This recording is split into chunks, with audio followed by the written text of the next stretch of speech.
ஏன் குழந்தை நல்லா பேசணும், நான் ஸ்பீச் தெரப்பிலாம் போக ரெடியா இல்லை அப்படின்னா இந்த 3 விஷயத்த வீட்டில் ஃபாலோ பண்ணுங்க. ஃபர்ஸ்ட், உங்க குழந்தையோட நிறைய டைம் ஸ்பெண்ட் பண்ணுங்க. ஃபோன், டிவி அதெல்லாம் கொடுக்கறதுக்கு பதிலாக புக்ஸ் அண்ட் டாய்ஸ் யூஸ் பண்ணி உங்க குழந்தைய டைம் ஸ்பெண்ட் பண்ணுங்க.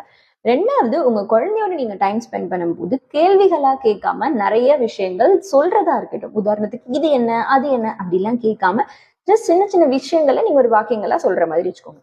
மூணாவது முக்கியமான விஷயம், உங்க குழந்தை ஒரு விஷயத்த கேட்கறாங்கன்னா அதுக்கான ஆப்பர்ச்சுனிட்டியை கிரியேட் பண்ணுங்க. அவங்களுக்கு ஒண்ணு வேணும்னா அதை அவங்க கேட்கவோ இல்ல அவங்களாவே எனக்கு இது தா அது தான் சொல்றதுக்கான ஆப்பர்ச்சுனிட்டி கொடுங்க.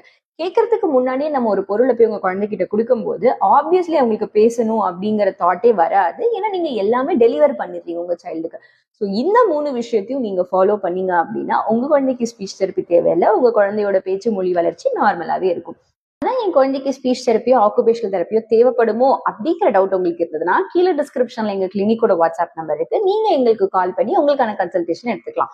ஆன்லைன் அண்ட் ஆஃப்லைன், அதாவது திருநெல்வேலியில நாங்க speech therapy and occupational therapy provide பண்ணிட்டு இருக்கோம். ஸோ உங்களுக்கு ஆன்லைன்லயோ இல்ல ஆஃப்லைன்லயோ speech therapy occupational therapy services வேணாலோ இல்ல ஏதாவது queries இருக்கு, கன்சல்டேஷன் வேணாலும் நீங்களே எங்க கான்டாக்ட் பண்ணலாம். To know more, stay connected. See ya. Bye bye.